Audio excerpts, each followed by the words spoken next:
Hello, fellow nerds, geeks, and supporters of indie pop culture creators. Aaron Nabus here, along with my co-host, Alex Benedicto. What's up, Alex? Hey, how's it going? We know your time is valuable, so thank you so much for tuning into this episode of the Hall 8 Show. On this episode, we welcome an old friend from my college days at San Diego State University, Mr. Roel Mislan. Roel is an educator, cosplayer, gamer, and will be a panelist at WonderCon 2024. WonderCon will take place in Anaheim, California, this March 29th through the 31st. Welcome to the show, Roel. Thank you, Aaron. Thank you, Alex, for having me. I'm excited to be here. Awesome. Yeah, it's. I know we've been communicating back and forth through the years, so it's always nice to see you. We see you at Comic-Con and at WonderCon as well. Obviously, you're a cosplayer, so we'll be talking about that too. Okay, sounds good. But before we get into all that, why don't we get into your origin story? Because all our heroes have one, right? So, where did you grow up, and what was 11-year-old Roel like? Oh, man, absolutely. So I grew up in Southeast San Diego, next to Skyline. I grew up in the 80s and 90s, during the days of, when I guess gang violence is always bad, but really bad back then. Witnessed stuff. I went to Bell Junior High at the time before it became a middle school. Witnessed like some crazy kid getting stabbed because due to gang things like right in front of me. Remember growing up in that hood, that area, Skyline area. And so, it was very easy to get caught up in the wrong things at that age. But I think what helped me out a lot is a nice escape. And so, so many people do video games and they do other things to have escapes. Sometimes they do drugs or some other things, but video games in general was my go-to. I remember playing Street Fighter, playing the Super Nintendo, Duck Hunt, all of those things to, kind of stay out of trouble. And so that was kind of my escape, and it helped me out a lot, I think, because eventually it led to me getting really interested in technology. It helped me build my first computer a couple of years later. So I've always been interested in that whole field. Eventually I became technology manager in IT and then moved over to education. But I'd like to say that video games helped me get that start with that. What was the first computer that you built? It was, I want to say a 386 Pentium. It was like 386. Wow, that brings me back. Yeah, like old school. I tried to put a video card in there, messing with the power supply. It was like old. Oh man, it was crazy. But those were good days. Just trying to get the computer gaming on too. Mm-hmm. Yeah, you mentioned a few games, but what else were you into? Like, what did you watch, listen, and read at that age? I think I was the typical, at least in my neighborhood, like I watched Robotech, I watched the Saturday morning cartoons, Dungeons and Dragons was there, and I actually played Dungeons and Dragons too. At the time, I remember playing with a lot of kids of color, actually. My first DM was African-American, a black guy who introduced me to Dungeons and Dragons, so I got in on that, and that was really cool. What else did I do? Of course, it was a different time, so yes, there were video games there, but we also went out and played, and so we did basketball, we did baseball, we did football, just out in the street, staying out all hours of the day, and then coming home at 8 o'clock at night, and without a worry. So it was definitely different times. I think there are a lot of different experiences I had. I remember in high school. Of course, I think I joined ROTC at that time, so I was in ROTC also, or JROTC at Morse, and did that. Kind of led me into college also, doing that for a little bit. I think Morse had an Army program, right? Yes, Yeah. AJROTC. And Yeah, so, I was down in my school, Montgomery is where I went. But we had to get bused to Mar Vista, which was a Navy program. Yeah. So I did that for maybe a year. So. Yeah, Mar Vista is a cool school too. I almost started working there when I started my educational career. Yeah. Yeah, so I guess we'll continue on your journey. Let's talk about your cosplayer journey. What got you motivated into getting into cosplaying? I think going back to like when I was growing up, I used a lot of different avenues to escape like a lot of the things that growing up in that area youth experienced. And so I would say I have an overdeveloped sense of imagination. And, so that's just something I've always been interested in. And when I think I started cosplaying back in, I want to say a lot later, actually, no, that's not true. When I was in third grade, I dressed up as Wolverine. Oh, okay. And my grandma actually helped me make that costume. And I remember winning a costume contest doing that. So, it's been on and off. I've liked to put together random homemade things, to put together costumes just to express my imagination. And so I didn't really start getting into hardcore cosplaying until, I want to say 2017, where I had a lot more funds to be able to make really good costumes. And so once I was working, I think that's when I bought all my materials for my first Mando kit and put that together. It just, when you cosplay, especially for people who like to build things, you start off with really janky stuff, and then it's kind of a journey in itself, and you want to keep getting better and better. And up till this day, I'm still making changes to a lot of the costumes that I make, and so it is very, very cool. But right now, I'm part of a group called the Mandalorian Mercs, which is a Star Wars costume club where we do a lot of charity work. We go to libraries, hospitals, we do like Padres events, we do a whole bunch of different things. We work with a lot of different San Diego groups also, like the 501st, the Rebel Legion, Saber Guild.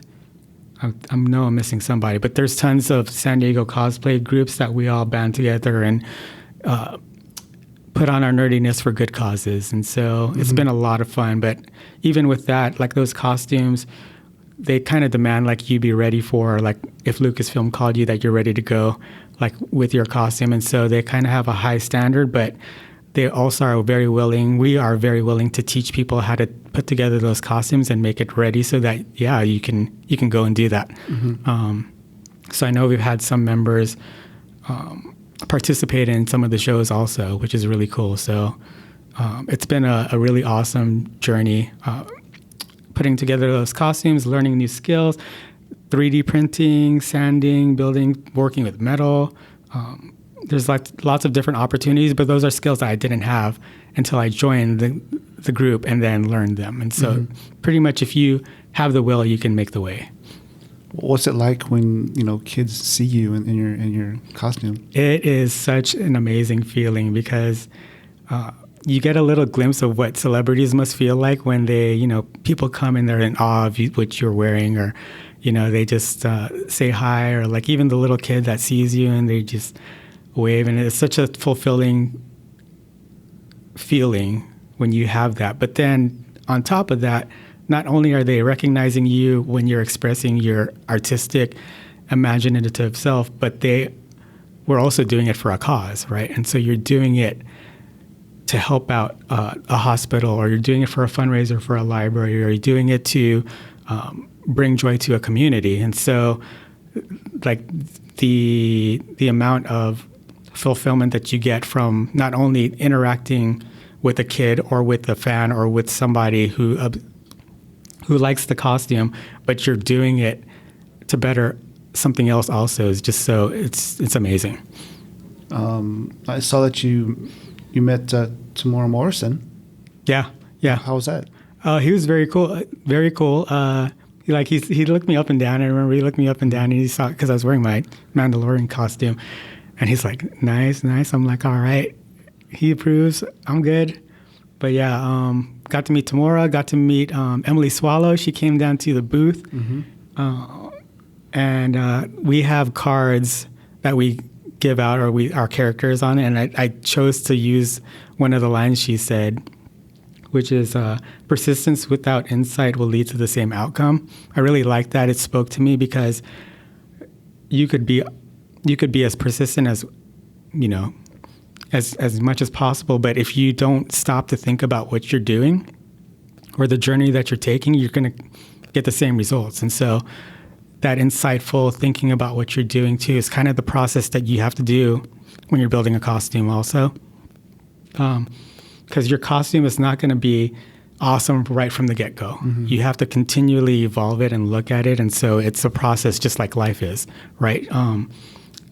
Unless like you're super talented, even the athletes who are super talented, they go through a process.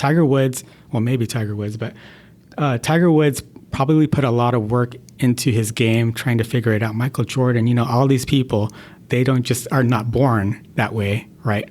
They work at it also. And so kind of like that when you're building your costume is the same way, same approach.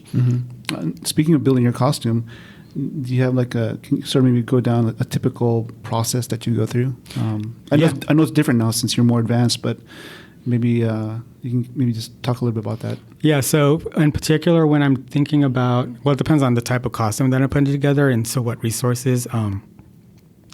Right now, when the Mando process would be, there's different programs you can use. Mando Creator is one that I use, so you can, if you have a concept, or you could sketch it out yourself if you wanted to do that. Think about the color scheme that you want. Think about the pieces. Think about the era, because there's different eras too that you have to consider. Like The Mandalorian is an era that we call post-Imperial, where it's right after Return of the Jedi. The Imperials have been, for the most part, decimated, and so they have a very particular style. There's a style during the actual trilogy, which is called modern. Before that is I want to say Crusader era. I could be wrong, but there's different eras. So you have to decide what style you like, what color scheme you want, and then you can start putting together things. Once you have a general idea of what you want to do, then you start gathering all the materials, right? There's so many different materials you can work with too. My process of building that costume, I 3D printed it first, but I wanted a black and gold scheme. Black and gold with PLA, which is the material you use for 3D printing, at least in general, doesn't work, because black, especially the black that I pick, which is a flat black, melts in the sun. And PLA is a plastic. So my stuff was just like melting, which is not good for a Mandalorian when your armor is not solid. And so I tried changing the material to ABS, which is more heat resistant.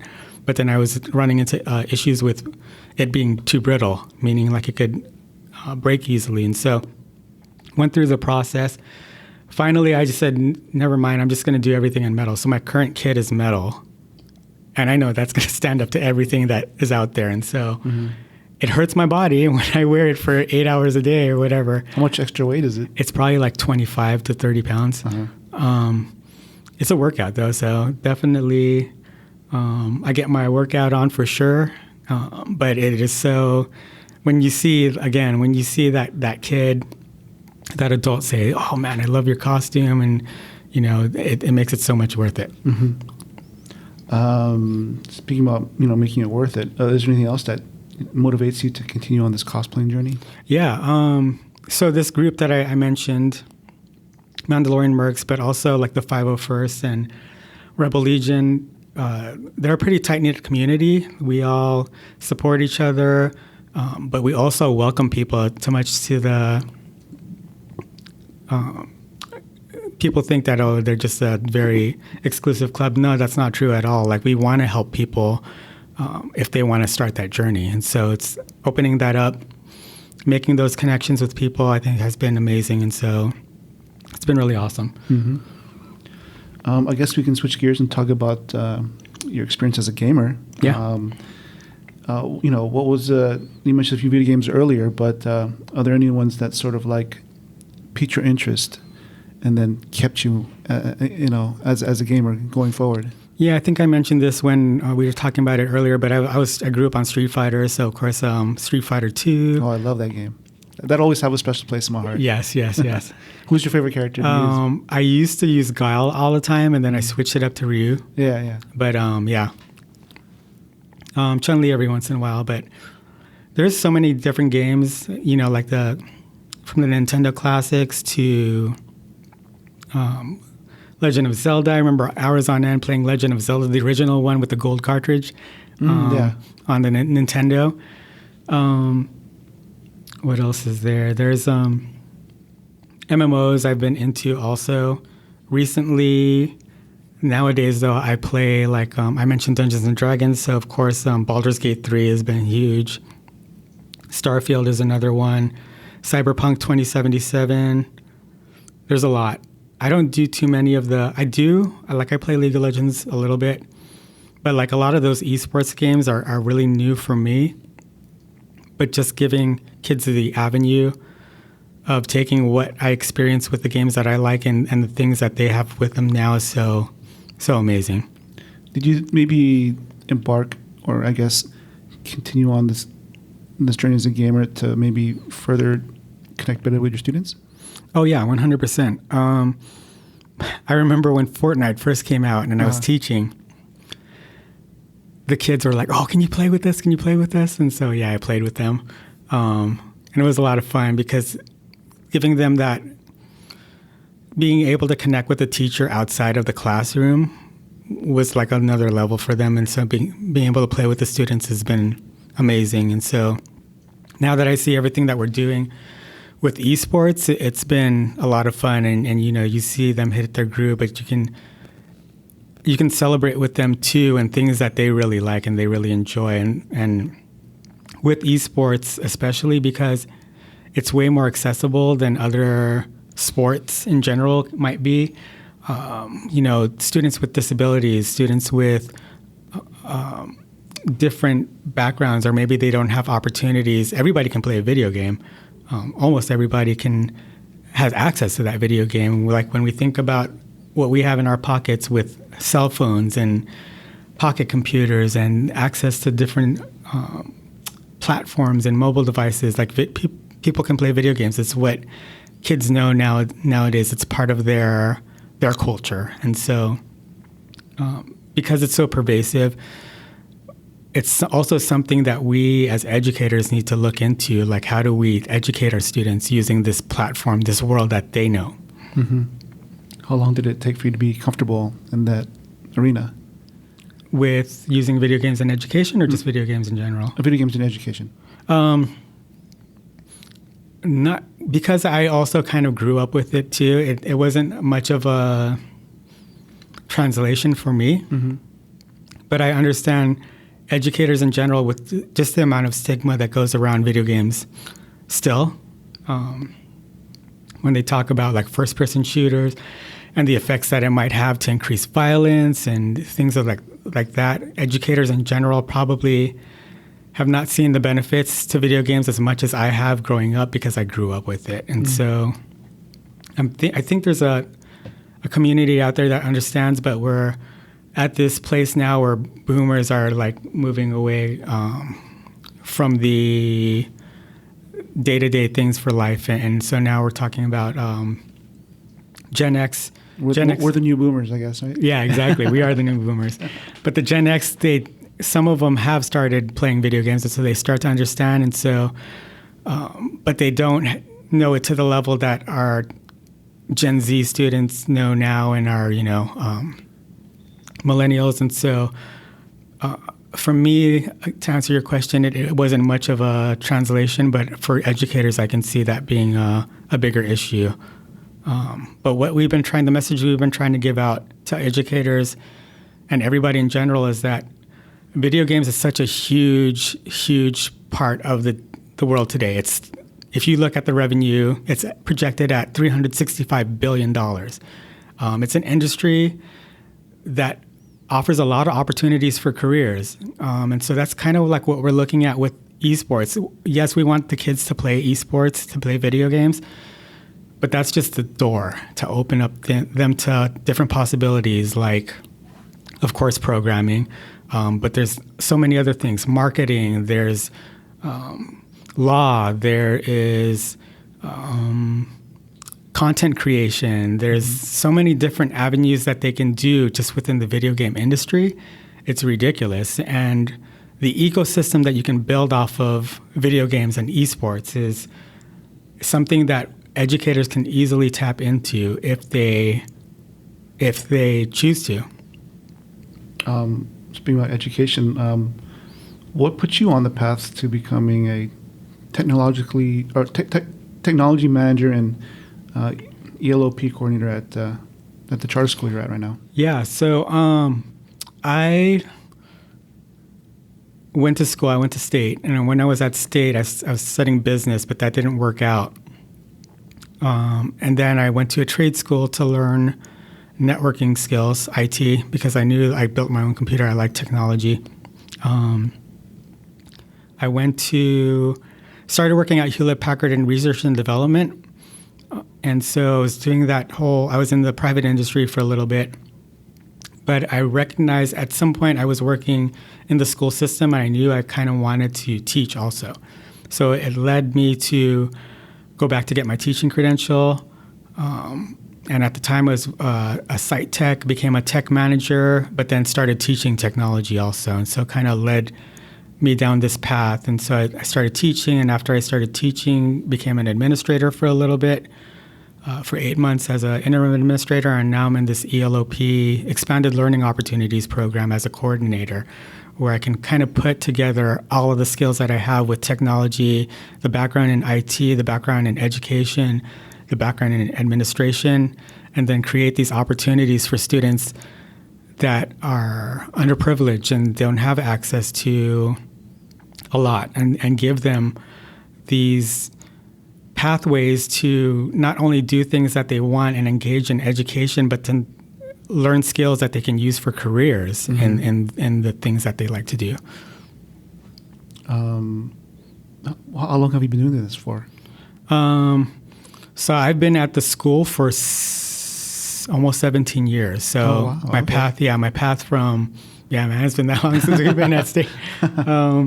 My path started as a site tech there. Then I became a technology manager. Then I was a teacher teaching technology, computer science, and graphic design. And then became an administrator. And then the ELOP coordinator this year. And so, it's been a while. It's an incredible journey. Yeah, for sure. I'm sure your kids are happy to have you there. I mean, I see your Instagram post, and it's you always marvel when the returning students come back. Yeah, so I've had tons of students come back, and they've told me and it's always awesome as a teacher, especially when they tell you, "Oh yeah, I remember what you taught me. I've been using it." At the time, I was teaching Photoshop.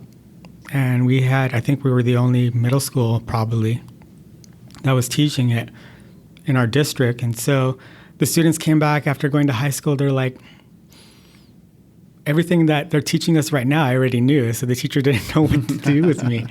And that's awesome. I went to go visit that high school, and he's like, "Oh, you're the teacher from Feaster." It's like all of the Feaster students are good to go. They already know so they're moving on to the next level. And so that is, as a teacher, is so amazing. That when you hear that they are learning skills that they're taking with them and then being successful with is so gratifying. And so, I mean, I'm a graphic designer by trade, but I wish I had that knowledge in high school. I mean, let alone middle school. Yeah, that's incredible. Yeah, for sure. But now we're hoping to do it with because we're on a whole different level now with the technology and things that they're doing. Unfortunately, AI is taking a lot of that graphic design work away, or it's modifying it, actually. It's changing it. And so... it has its place for mundane, pretty much tasks. Yeah, for sure. It's not as good as a graphic designer, but it can take away a lot of the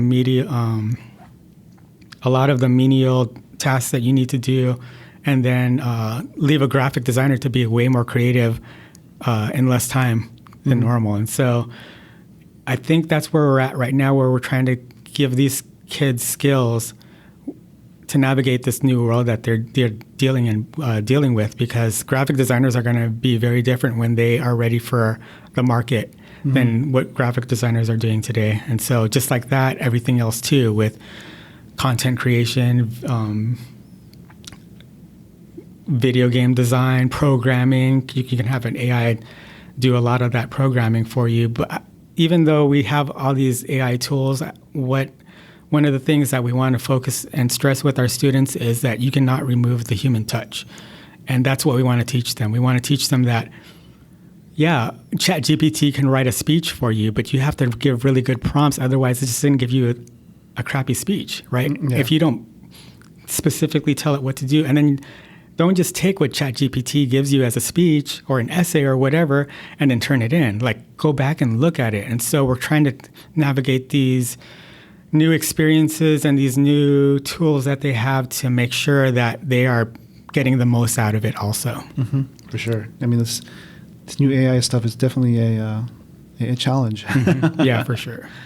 Yeah, I guess we'll take a break and we'll do a quick thunder round. It's our sort of round of random questions. Okay. So, Alex, take it away. All right. First question.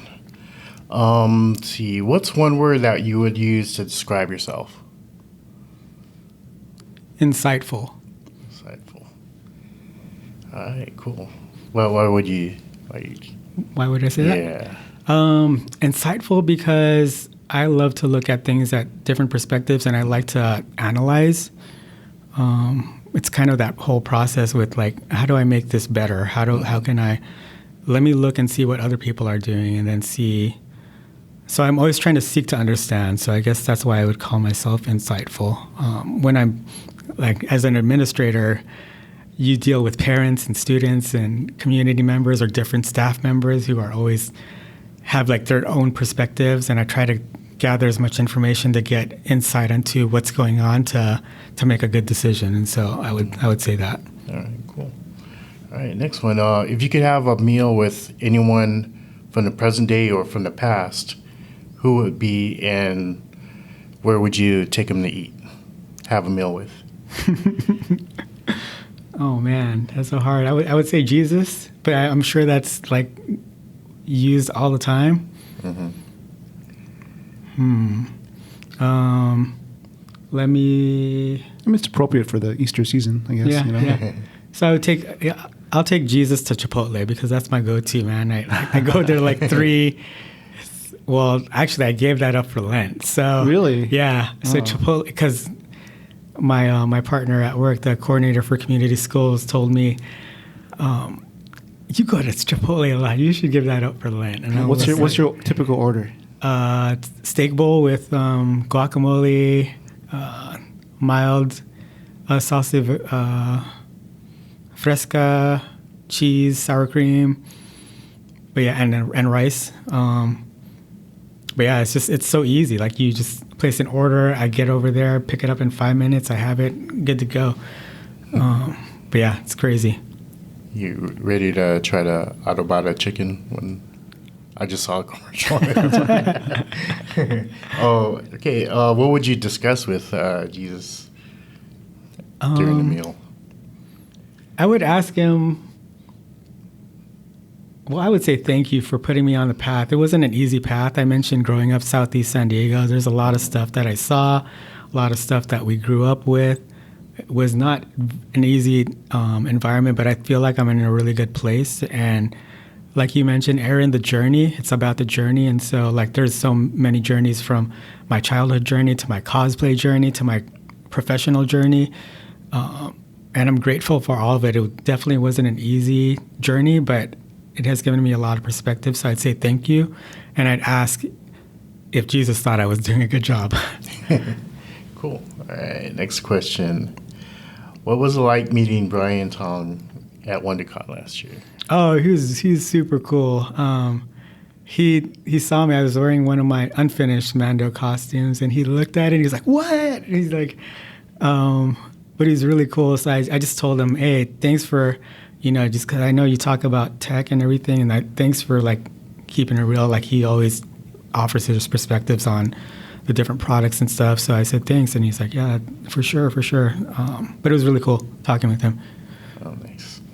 All right. Do you have any regrets, and what are they? Do I have any regrets? What are they? So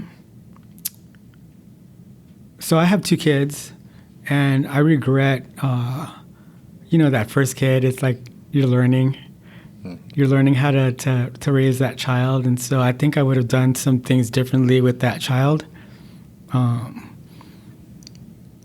So that would be my regret, but I think it's never too late to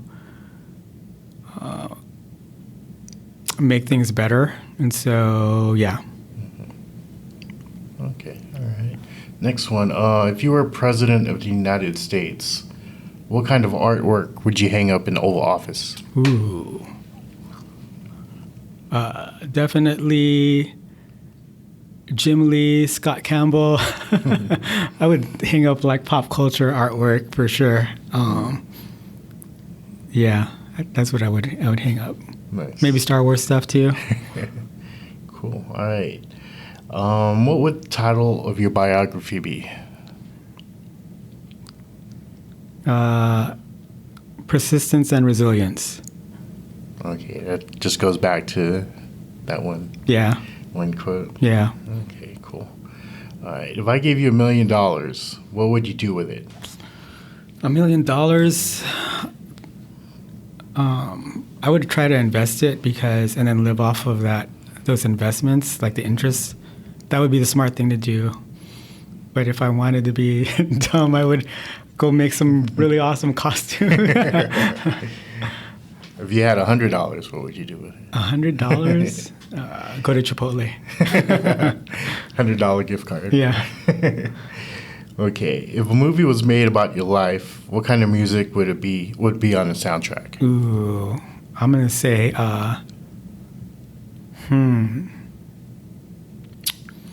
maybe Tribe Called Quest. Maybe Nas. Blackstreet, like 90s hip hop, I think would be. Yeah. All right, cool. All right, what's something you never get bored of watching? A movie or TV show? The Mandalorian. It's too easy. Do you have a favorite episode? The season finale of season 2 when Luke Skywalker first appeared, and that's like, what, I want to say 20, 30 years since we last saw a live action Luke Skywalker, I think since Return of the Jedi. And so, I remember just like, what? When he first popped up, I was just like, oh, this is so crazy. Like all that emotion. And because growing up, I can remember like watching Return of the Jedi in the movie theater. And so seeing Luke Skywalker in that capacity on a screen, it was really cool because it kind of brought me back to that day too, that feeling of nostalgia. Nice. All right. What would your ship's name be if you were an actual Mandalorian? Ooh. I'm just going to go with resilience. Nice. Yeah. Cool. All right. Before you go on, do you have a name? Your Mandalorian? Yeah, my character's name is Lore Visla. Lore Visla. Yeah, Lore is actually my name. Letters mixed around. So Roel, Lore, and Visla because Tar Visla, the Jedi Mandalorian. Okay, last question. What are your 3 favorite video games of all time? 3 favorite video games of all time would be the original Zelda, Contra, and Baldur's Gate 3. Cool. That's it for the Thunder Round. I guess that'll give us a segue to your WonderCon panel. Yeah. It's titled ESports and Emotional Intelligence, How Gaming Can Boost Your Social Emotional Learning Skills. How did this panel come about? Yeah, so I've been working with Chris Garcia, who is the Ed Tech coordinator at the San Diego County Office of Ed. I know they were just starting up the esports program for the county, working with all the schools. And so when let me backtrack a little bit. As a coordinator, I was trying to figure out new ways to give students opportunities. And so I had a friend of mine who said her son opted not to go to a 4-year university because they were waiting for UC Irvine to accept him. So he was going to transfer in after 2 years of doing community college. I was like, why is he doing that? Like, he could go to like a 4-year university. And the reason why was because of their esports program at UCI. And so I was like, oh, really? So he's like not going to do the 4-year route so that he can experience and go to the esports program at UCI. So I went with my executive director at the charter school. I wanted to go check it out, see what they have. And so when we went up there, we saw the room that they had, the esports room, and they talked about all of the different things, how they offer scholarships to students. Like a lot of the streamers and famous YouTubers, gamers would go to that school because it was one of the most prominent on the West Coast. Mm-hmm. And I was like, okay, like how can we, so if they're doing this at the university level, how can we make connections back all the way to what we're doing here at the elementary and middle school level? And so, it got my mind churning. And so then at the same time, we've been working in partnership with Linda Vista Innovation Center, which is part of the San Diego County Office of Education under Dr. Matt Tessier. And they were also looking at starting up esports also. And so we kind of connected and we started talking about some of the different things. And they have a Future Ready room, which is an esports room, but it's not only esports, it's for a whole bunch of different things for them to do as well. And so we wanted to match up with them. And so we got into a partnership with them. We were building our program with the idea that we wanted to entice students in to get engaged, to start playing video games, and then give them opportunities for careers and all these other things, including shoutcasting, broadcasting, content creation. And so we've been working in partnership with the San Diego County and the UCSD representative. Her name is Dr. Min Mai. She heads up the CREATE program at UCSD and the Triton Gaming for esports. We kind of have been doing workshops with them as well. And so we started talking about like the ramifications it could have if we really push this across the county all the way down to the elementary school level so that we can build these scholar athletes, e-athletes, to get those scholarships to go to UCI, which is it's a top school, UCSD also. And so that's kind of the brainchild. And so he approached me he knows that we've been doing a lot of work, Chris Garcia. And so he mentioned putting together a panel at WonderCon to promote this idea, but specifically around social emotional learning, which is what the topic is going to be on. So I mentioned how lucrative not esports, but global gaming is, $365 billion, and the opportunities that students have. But what we haven't really discussed is how we can use all these things that students are already playing and utilizing on a day-to-day basis to promote healthy mental habits and behaviors. And you hear so much about trolling and griefing and things that go on when somebody plays a video game like Fortnite or whatever. But that tool can also be used to teach good sportsmanship and mental health and things that students need right now. And so that is the main focus. That's how we got started. And so we started doing research on what it could lead to with that. And so that's what this panel is going to be about. Mm-hmm. And what kind of challenges have you faced so far in trying to implement your program? So the challenges, especially working in an elementary school district, and we have middle schools also, is, again, I'm going back to the stigma of video games in general, especially with educators. when you think about school shootings and Columbine and how they match it up with Counter-Strike or things like that, which has not been substantiated. There's a lot of general fear about the impact of video games, but what is not being recognized is the potential benefits. We can't stop kids from playing video games. We know they're doing it already. So we might as well use it as a medium to help them understand things, to teach them morals and values and things that will help society. When you think about communication in general, way before technology and video games and movies, or just going back to like the olden days, like communication was told through storytelling. These video games are now doing a lot of that storytelling. And how do we utilize that storytelling to pass on these values, these traditions, these skills that they can learn for the benefit of society?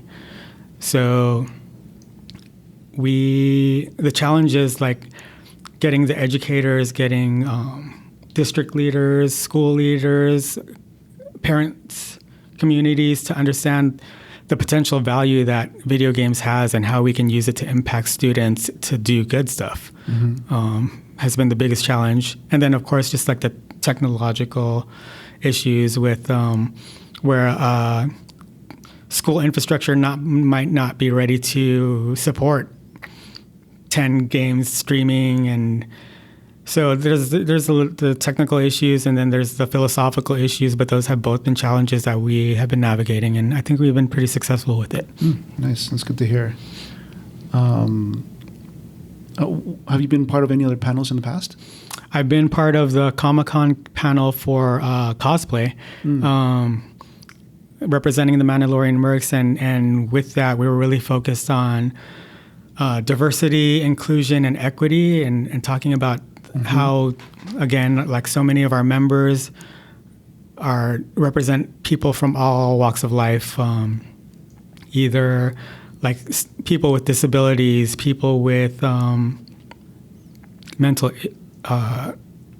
issues, people with like veterans, PTSD, people of all different colors. And, we come together to do this cause and just talk about how different we are moving towards the same goals. Do you happen to have a day and time for your panel? Yes. So we are going to be, the panel at WonderCon is going to be Friday at 8, from 8 o'clock to 9 o'clock in room 209. So at WonderCon, Friday, 8 to 9, room 209. PM, right? PM, yes. PM, yes. Yeah, we're talking about WonderCon. Do you want to maybe go back in time a little bit and maybe reminisce about the first time you went to a Comic-Con? Yeah, so I went back to, I think the first time I went to a Comic-Con, I want to say it was 1987. Super different. You could walk straight up to the table that was set up outside the thing, buy a ticket, and just walk in. I think it was at the Civic Center, if I remember correctly. And so, but yeah, just like checking out all the comics. I think at the time it was like Art Adams, I want to say, I was still X-Men oriented. It was really cool, but then just to see that natural, things change, and so things get crazier, and then celebrities start coming, and so it becomes a whole new ball game. But I think it was nice when experiencing those smaller cons also. Yeah, I guess we take living in San Diego for granted sometimes because we're privy to those monumental moments. Yeah, for sure. It's been crazy to see how San Diego Comic-Con has grown throughout the years. Yeah, and hopefully it's continuing to stay here, but I know there have been talks about it getting too big for San Diego. I don't know about that, but I would like to see it continue to stay because it's been such at least for my own life, and I know for very many others, that it's been so integral for being such a creative outlet to experience and connect with all different people. Not to mention the the cooperation with the community and the businesses in the Gaslamp area. Yeah. I think that's also integral to the Comic-Con experience. Yeah, for sure. It's such it brings in a lot of business for San Diego for sure too. So it is a nice, I don't want to say flagship, but it is a nice piece of San Diego, a big piece of San Diego. I think it'd be hard to duplicate in another city. Oh yeah, for sure. Yeah, is there anything else that you want to add about the panel? No, I just, if you're interested in esports, video games, or just like the mental health, social emotional impact, I would suggest you come check it out. If you're looking at how you might start an esports program within your own schools or communities, we can also help with that. There's so many different things that you can check out, but we hope to see you there. Mm-hmm. And it doesn't matter whether it's elementary, middle school, or high school. Right. Yeah. We even homeschooling, just the different opportunities there. We will help out in any way we can. Do you think is working at a charter school more advantageous when you're trying to promote these programs that are more avant-garde? I think so. With charter schools, you have a lot of flexibility with the way, depending on how the charter is built, with the way that you want to set your budget. And so because we have a lot of autonomy that way, we can develop things that would take a lot longer to happen in a normal public school. The charter is a public school, by the way, and so we are open to everybody, but we have a lot of flexibility, and so that also gives us a lot of creative freedom to be more innovative and push things. But we always are looking, at least Feaster Charter School is always looking to partner with people, and so I constantly work with the district, my district partners, with the San Diego County Office of Ed, with our community partners like the YMCA, to really build something in collaboration with other people for the benefit of our kids. Mm-hmm. I guess we'll move on to superhero shout-outs. Is there a person or group of people that has helped you along the way that you'd like to say thank you to? Yeah, I'd like to give a shout-out to my Mando Mercs. Like I said, a lot of the work we do, we're all big, huge geeks, but a lot of the work we do is very purposeful, and I appreciate all the opportunities we've had to do that. I give out a shout out to all my partners that I just mentioned, the San Diego County Office of Ed, Chris Garcia, Dr. Matt Tessier, Dr. Alicia Butters, our district partners also through the ELOP program. Who else would I like to thank? Of course, my colleagues at Feaster Charter School. A lot of the work, all of the work that you are doing is amazing, and it's for the benefit of our community and our kids. And then shout out to my family, of course. Yeah. Did we miss anything? Are there any other projects that you'd like to talk or promote? Yeah, actually, thanks for asking. So at our school, we talked about giving our students more opportunities. And so one of the things that we're looking at is closing the wealth gap, I guess you can say. And so we want to teach more career-oriented skills. And so we're looking at starting a career technical education component in the expanded learning opportunities program at Feaster. So, whether it be advanced manufacturing, information communications technology, arts, media, entertainment, we are looking at developing programs to teach our students and communities skills that they need to be successful in the industry. Sounds ambitious. Yeah, it is ambitious, and so that's where we're looking at it right now. Yeah, I think they got the right person on it. Thank you. Usually at this point in the podcast, we usually ask for closing pieces of advice for like if you're a writer. Just something that as a writer you can give to aspiring writers. Obviously, you have a lot of passions: mm-hmm. education, cosplay, gaming. Feel free to give any advice in any of those areas. Yeah. So I think in all those different pathways, I think I've taken the same path, which is basically learn to learn from failure. You're not going to be awesome. It's going to be a road, but thinking about how you can move to that next step will help you so much. And that's how you're going to be successful, is if you get back up after you fail at something or it doesn't work out the same time. Don't give up. And sometimes you have to do it 5 times. Like my current costume, I went through 5 different iterations of that costume before I finally got it right. And it's still not perfect, and I'm still continuing to work at it. But go with that mentality that, the work is never done. Of course, take breaks when you need to. But same thing with my career. I've gone through several different career changes as well. And so, but it's about the journey and continuing to get better. And so I would say, don't stop, keep going, and take care of yourself.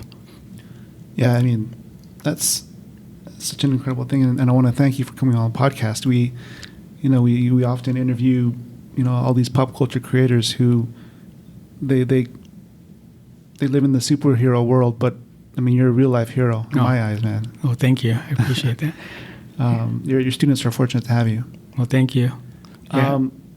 Obviously, people who are hearing this podcast, I mean, they wouldn't know that you're Filipino American. Oh, right. So, I guess before we end this podcast, I want to maybe touch on how maybe that being Filipino American informs on the certain things that you do in life. Oh yeah, for sure.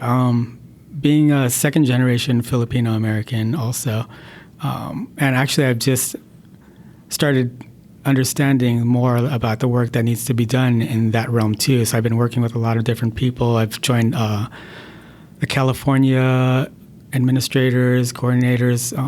It's called CAPL. I forgot the acronym, but there are a bunch of leaders who are focused on Asian Pacific Islander representation in the, in all these different avenues. And so I think growing up, being part of that invisible minority piece has been very interesting. And so right now I'm trying to step out from that and be more vocal as a leader, not only in the educational realm, but also within the ethnic realm too. And so I talked about the Mando Mercs and how we talk about diversity, and talking about diversity means identifying each one of the different identities that you might have. So being Filipino American, also I recognize that. I remember I took Tagalog in middle school and high school, trying to learn Tagalog because my parents decided not to teach me Tagalog because they wanted me to speak perfect English, right? And so same here. Yeah. And so because I remember when I first got in school, they were putting me through ESL because my parents spoke Tagalog at home, or Filipino or Ilocano. And so, just talking about like the impacts of that and recognizing all the different identities that we might have. So I identify as a nerd, I identify as an educator, I identify as an IT person, but I also identify as a Filipino American. And that's just as important as all those other things too. And so, when you're talking about the Filipino Creator Con, I think that's such a great thing. But then we talk about all these different ways that we celebrate culture, but then sometimes particular cultures get left out, or for whatever reason, even if there's a minority. I think it's important that we talk about that, like the richness of the American culture and how much we have to offer, being a very diverse melting pot population. And so, for sure, Filipino American. I was in a Samahan dance troupe actually for a little bit, and then I was part of the Filipino club at SCSU with you and Alex too. So. I got to keep repping. Where's time gone? I know, man. It's crazy. Again, I want to thank you for coming on the podcast, and more power to you, brother. Yeah, right on. Thank you. Yeah, Alex, why don't you close out the show? All right. Do you want to promote some of your social media? Oh, me? Yeah. You can. People could find you. You can find me on LinkedIn, Roel Mislan. You can find me on Instagram, Avatar Lore is my personal one, or Lore_Visla. It's LORE_VIZSLA, which is my cosplay account. Those are my handles. All right. Okay. Thanks for listening to the Hall H Show podcast. And thanks to our guest, Roel Mislan. And if you're going to be at WonderCon 2024, go check out his panel on Friday, ESports and Emotional Intelligence, How Gaming Can Boost Your Social/Emotional Learning Skills. As you know, we love putting the spotlight on independent pop culture creatives. If you have a suggestion for a potential guest, please let us know by reaching out to us on social media or filling out our contact form on our website, hallh.com.